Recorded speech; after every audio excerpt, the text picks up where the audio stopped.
Welcome to Daily 5 for Thursday, September 12th, 2024.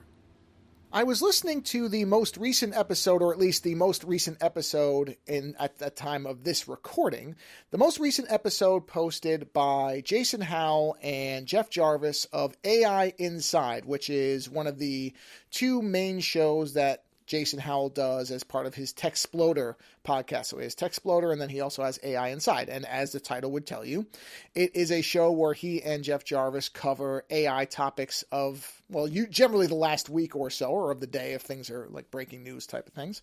And they mentioned something, and I remembered reading a little bit about this and then forgetting about it, or seeing something about it, might have been on Blue Sky, about the idea that Amazon, the owner of Audible, is going to now allow narrators to train an AI version of their voice that could then be licensed, I guess, I don't know what other term you would use, be rented, licensed, whatever the term will be, to authors who want to use them for their audiobooks. So as far as I could tell from reading through this article on PC Mag, basically a narrator or other people. So you could actually, if you think you have voice talent, it seems like you could apply for this.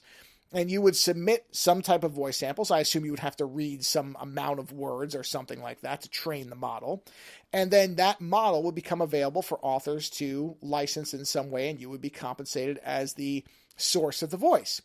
And this is an interesting idea in that, as far as I can tell, they're not trying to just take people who already work for Audible and train models on their voices, even though I'm sure there's a temptation, and maybe they are actually doing that in the background. But what they seem to be trying to do is a voice version of what Adobe is doing with the Firefly model, which is, okay, if you authorize your voice talent to be lent to this library, you will be compensated and it can be used by others. But if you don't, then we're not making a model that just trains on every voice we've ever hired in the past, at least not so far as we can see. Now, who knows what comes out in a month or 6 or 12, because we know how Amazon is. But as of the moment, this appears to be a fairly, what I think is judicious way to try to navigate what is a thorny topic, which is, okay, we want to replicate the talent of somebody creative, but we don't want to do it where we're just outright stealing it. We instead want to have a compensation model, but also make those talents available to others who may not be in a position to read their own books. This seems relatively reasonable on the surface.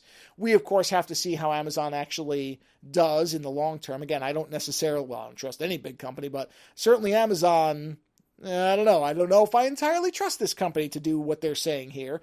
But this does, again, this feels to me very similar to what Adobe is trying to do, where they're recognizing that while a lot of creative individuals may have problems with generative AI and AI models trained on actual people to replicate their talents, there are also people who have no issue lending their talents to such a thing if they're going to be paid for it, rewarded for their work, which they should be, and that there are people who could make use of these tools. So this feels surprisingly, really, for Amazon. I actually have to admit, the fact that this is Amazon doing this, because they, of course, do own Audible, and I don't know how separated the companies are. Maybe there's an element of that there.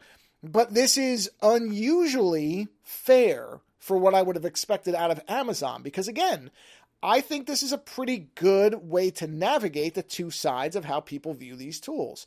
You're not outright just saying, well, you signed a thing 10 years ago before anybody knew about this stuff saying that we owned your voice and now we're just going to train models and we're just going to use them. Instead, they're saying if you want to participate in this, you can.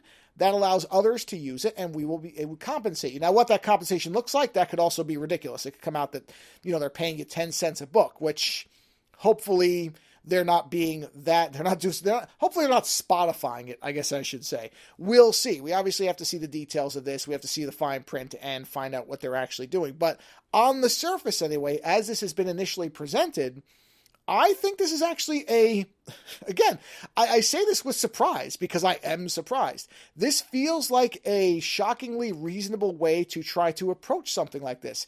And again, to have it coming from Amazon is the part that's really throwing me, because I just do not really attribute ethics and fairness to that company. But if in fact they follow through as this appears to be laying out the process to be, then they may be, along with Adobe, one of the companies that's really trying to do this as fairly as possible. So read that article, and what do you think? Will Amazon do this the right way, or will we find some bad news out in about a year? Later.